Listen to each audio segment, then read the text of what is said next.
Welcome to the video. My name's Big Chris. I've got a big receding hairline, and in today's video we're talking about poverty, we're talking about destitution, we're talking about being so poor that you might find yourself in one of these places. These are the British workhouses, and if you found yourself in one of these places 200 years ago, my God, you would know what it means to be poor. So let's start the history of the workhouses.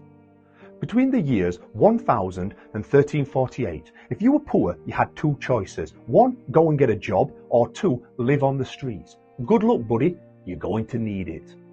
By 1348, the Black Death sweeps its way across Europe and it makes its way to the British Isles. And when it gets here, it kills 1/3 of the population. Under the reigns of Edward III and Richard II, they both struggled to keep the labour force and the economy in check. By the time we get to 1388, in the latter stages of Richard's reign, we get what is known as the Statute of Cambridge. Out of all of these new legislations, there are only two that are important to our story. The first one is the restriction of movement for the labour force. Now that we've come to the end of the Black Death, the government doesn't want all these able-bodied people just cherry-picking all the best jobs. They want them to stay in the same location and preferably do the same job that they've always done. And the second part is now that the national government within London are going to take care of all the poor nationally. Sounds pretty good for now. Between the years 1388 and 1536, there is a national crackdown on idleness. So if you're able to work, that's great, go and get a job. If you need a little bit of help, we'll also help you. But if you're just idle, then good luck, buddy, because the government will not help you. By 1536, we now have to introduce this man. Now this man is Henry VIII, and we don't care about his 6 wives, and we don't care about all the head chopping. What we do care about is one of the legislations that this man brings into order, which is the dissolution of the monasteries. Now if you remember at the beginning of our story, when we talked about the churches and the monasteries being the only places that poor people can go, now all the churches have been shut due to Henry VIII. So where are all the poor people supposed to go? Well, the answer to that is on the streets. They all end up destitute. If you can't find a job, there's nowhere to go. The churches have been shut. Henry really doesn't care. All Henry wants to do is divorce his wife and marry this new bird called Anne Boleyn. So he's not really that bothered where poor people go. And for the next couple of decades, we see the situation for the poor get worse and worse. By the year 1576, we get the new Poor Relief Act. And to be fair, this legislation just tells us what we already know, which is if you can work, work. If you can't work, go and get a job. And if you're really idle, then we're just not going to help you. Pretty much everything that we already know. But it is by 1601 that we actually get a really good act, this brand spanking new one known as the Act for the Relief of the Poor. And this gets introduced and changes everything. Within this new act, there are two parts that are important to our story. The first part is that instead of the nation taking care of the poor, now it's going to be the local parishes that take care of the poor within their boundaries.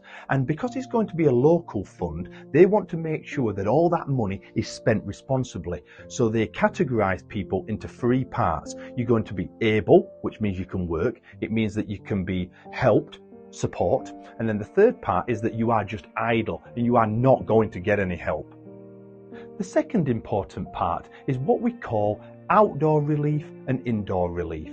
Now indoor relief is where if you're so poor and you're living on the streets, well guess what, now you can live in one of these wonderful new workhouses, so good luck there. Or if you want outdoor relief, it basically means that you can choose to live outside, you can live on the streets, but the government might be able to help you out with some finances or maybe some food stamps, but you technically choose where you want to live. Between 1601 and 1631, this is when we start to see each individual parish designate a building which they will call a workhouse. And it is in 1631 when we are first introduced to the word workhouse. By 1723, the local parishes stop putting poor people in local random buildings, and what they do, they start to build these. These are the first generation of national workhouses, and they start springing up all across the nation. In 1776, the government do a national survey, and what they find is that there are more than 1,800 new workhouses across the nation. In 1782, we once again get a brand spanking new legislation known as the Relief for the Poor Act. And within this legislation, there's one part that's important to our story, and that is that instead of all the little parishes having their own little workhouses, now all the parishes are going to join together, which means that all their funding can go towards one big workhouse. So why have loads of little tiny ones when you can just have one really big chunky workhouse that's going to house everybody? Sounds exciting.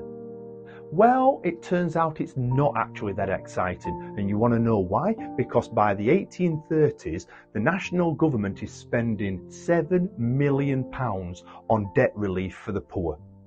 And to make that even worse, we have thousands of troops coming back home from the Napoleonic Wars, and they all need jobs and they all need finance. And we've also had the end of the Industrial Revolution, which means that all them agricultural jobs where most people worked have now gone, and everybody's moved to the cities where there are limited jobs.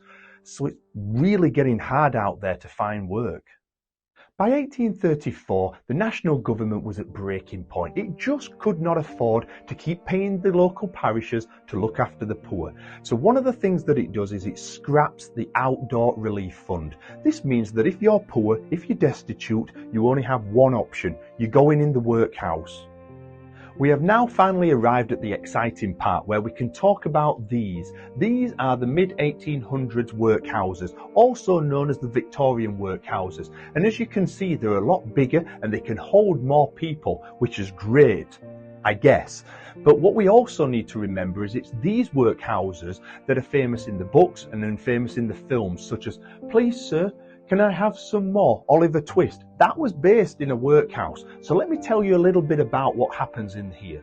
As people entered the workhouse, they would be split up into categories. There would be infants, there would be men, women, boys, girls, elderly, disabled. All your possessions would be taken away from you. Everybody was given a distinct uniform so that they could identify who you were. Meal times were set at the same time every single day. Bedtime was also set at the same time every single day. Each bedroom would house anything from 10 to 15 people. Every able person would have to work. You might be doing oakum picking, you might be breaking stone. But what we do know is that the hours would be long and the breaks would be short. And when it comes to health and safety, there is no health and safety. So good luck with that. So the main purpose for these workhouses is that if you're destitute and you need help, you can go and live in one of these workhouses. Now, they're not hotels. They're not built for you to permanently live there. What you do is you work there for a short period of time, and in that time, you are constantly going to the local towns looking for work. When you find a job, you then move out of the workhouse and go and do the job. But in the meantime, you stay in the workhouse until you are lucky enough to find a job. Now, all that sounds great, but as we get into the mid to late 1800s, the purpose of these workhouses changes dramatically. Between 1900 and 1915, the government introduces what we call the welfare state, and this is a continuation of all the previous poor relief bills and different acts of the past. And the welfare state intends to improve on a variety of different things, so not just employment, but also health and social security. By 1929, we get the new Local Government Act. This act renames all the workhouses to Public Assistance Institutes. And it also confirms that these places are being used more like care homes as opposed to workhouses.